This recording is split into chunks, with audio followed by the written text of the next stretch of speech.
Hello again, everybody, and welcome back. If you're just joining us, we are reaching the midpoint of our live streaming series for the Circular Fashion Festival for the Circular Fashion and the Circular Economy live stream series. It's quite a mouthful. So thank you everybody who was able to join with our two speakers this morning. And then this afternoon, we do have 3 more presentations. And up next today, we have Brooke from Secondhand Sustainability. So I'm just going to invite them in, and then we'll get.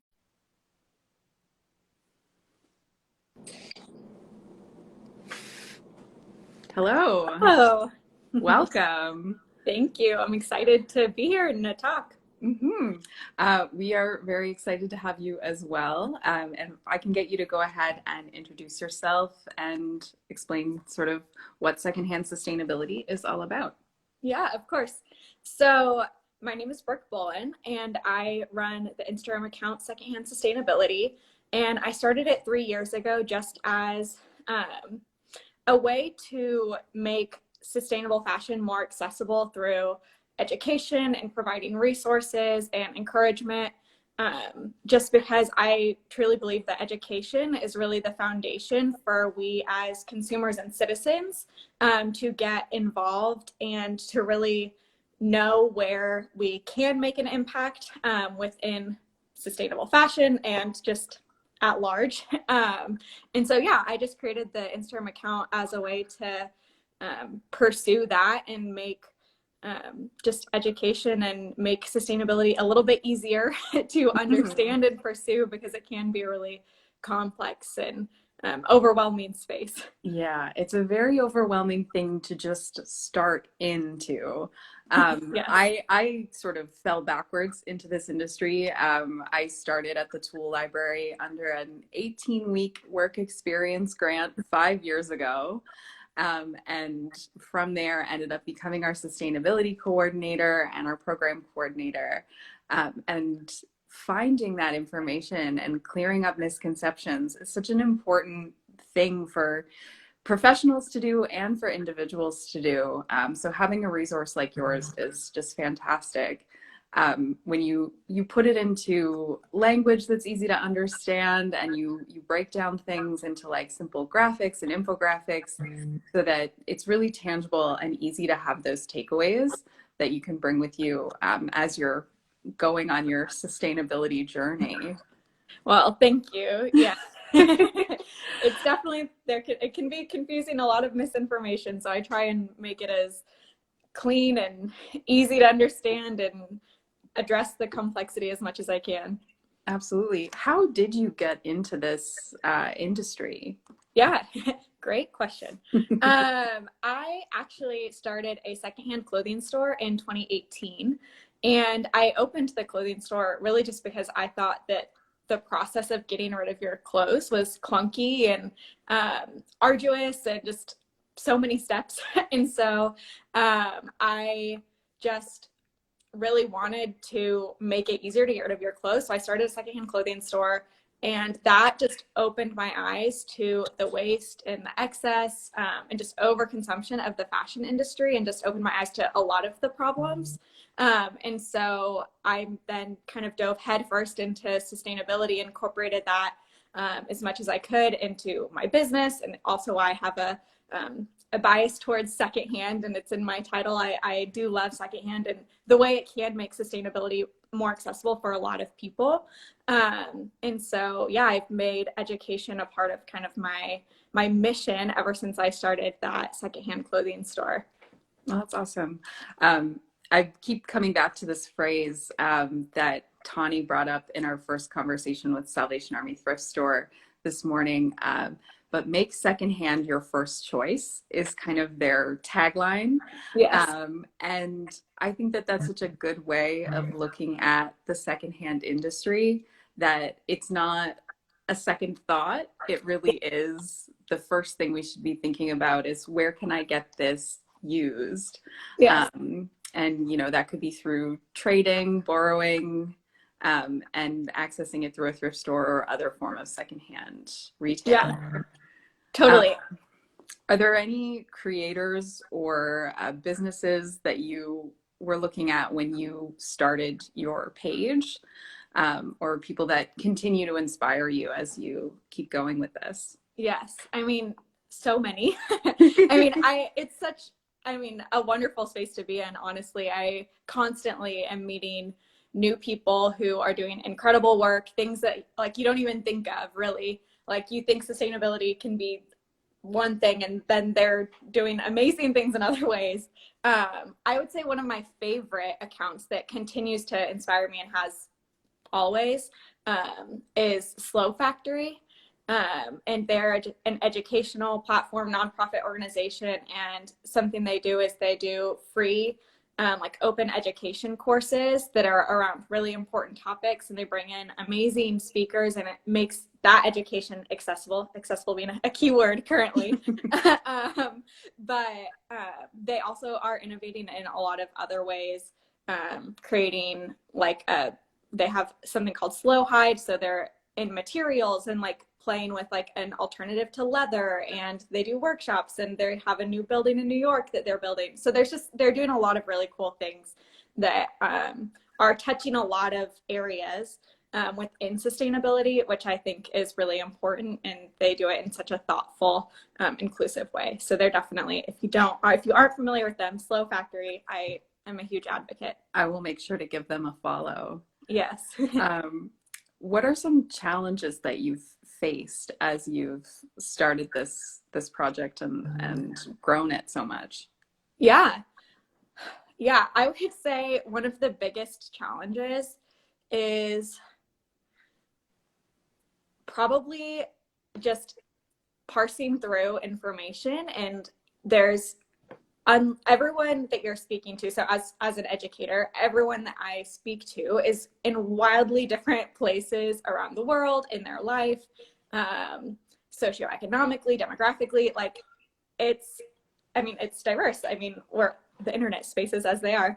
And so I think I'm always learning from these people, but it's also, it's hard to come up against real like injustices in supply chain, and how do you address that, or how do you address inclusivity in fashion when it's been a really exclusive industry for so long. So there's just, I think, navigating the complexity that exists within the fashion industry at large, and just learning and being always open-minded to keep learning is just something that I try and really just hold everything with open hands and be willing to rethink. And I challenge the people around me as well to just rethink how they think about our clothes and sustainability, because we have a lot of ingrained consumerism and just mindsets, especially in Western culture, that it does really take mindset shifts and unlearning to deconstruct those and make different decisions than we do, and that have been, pushed on us to make, that may not actually be the logical decisions to make, especially with the climate and sustainability in mind. Mm-hmm. Absolutely. And one of the things that we've touched on a lot at the tool library, other tool libraries kind of have come to us to model what they're doing in their own spaces. But every municipality and state or province or country is so different in their needs. And when you're tackling something that is a global issue, it's really difficult to try to get everybody in the same room and get everybody on the same page. But that's the really cool thing about online platforms, is that we're thousands of miles away from each other, but we have parallel thoughts on so many of these issues. So things like what you're doing with your page helps connect all of these different communities and types of people. Yeah, definitely. And we can all learn from each other and touch, different areas of, fashion or where we work. Like it can be, so our impact can actually be more varied because we ourselves are varied in what we spend our time doing and pursuing. Exactly. one of the things that we've been asking everybody is how can we make this more accessible for people? Yes. I have a lot of thoughts. I mean, first, I would say, kind of just to echo what we've talked about, I mean, I think education is really important. Having these conversations is the foundation for action. Because if we don't have education, we don't know how to properly direct, our decisions and what we buy, what we pursue, all that kind of thing. But I think also in that is acknowledging the complexity, and saying, what I do to pursue sustainability, or what this brand does, or what this country, this government is doing, all in pursuit of addressing the climate crisis, is going to look different. And that's a good thing. Like, that's not bad. Because if we address the complexity, it's more welcoming to everybody, because we're saying, hey, your pursuit of sustainability doesn't have to be my pursuit. It doesn't have to look like mine, because it shouldn't, and it probably can't because of just the different positions that we're in. It would be unrealistic to expect that. So I think just leading with that mindset and that invitation to join kind of, the pursuit of sustainability is much more welcoming and then accessible, because people are more open to the idea, have seen it played out in a lot of different ways that they can connect with. And so, yeah, I think relying on community in that way is really important, because community is how we actually get things done. It's not on a personal level. It's by relying on, collective action.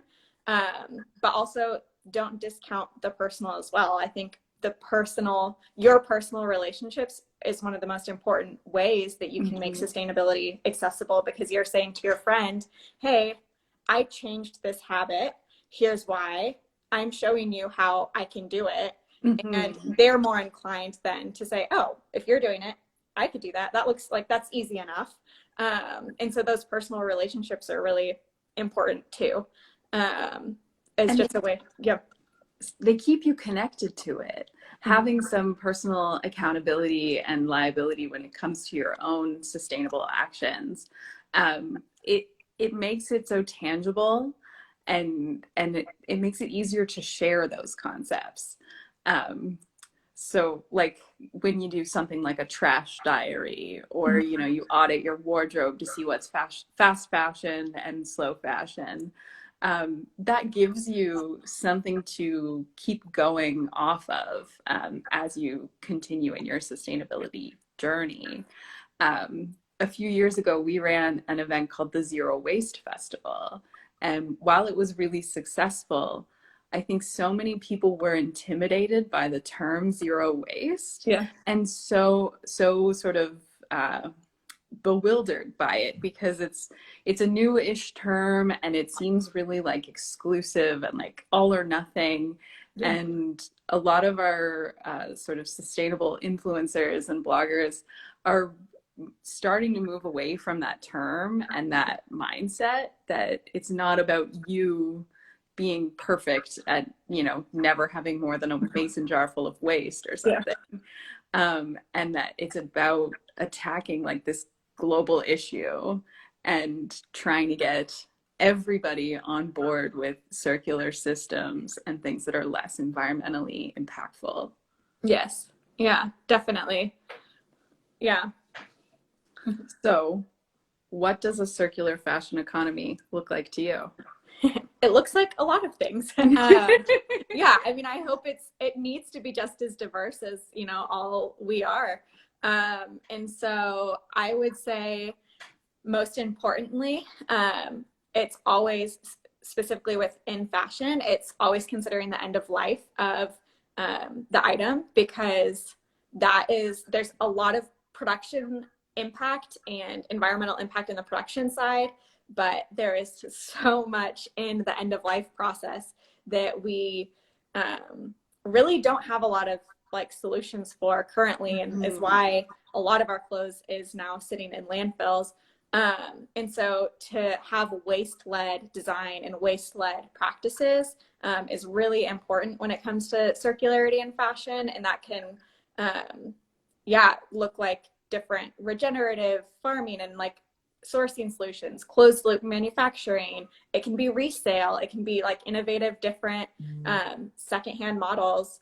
But I mean, the most important part is that it's intentional and thoughtful every single, point of contact that in the supply chain of fashion, which is a complex and very diverse global big supply chain.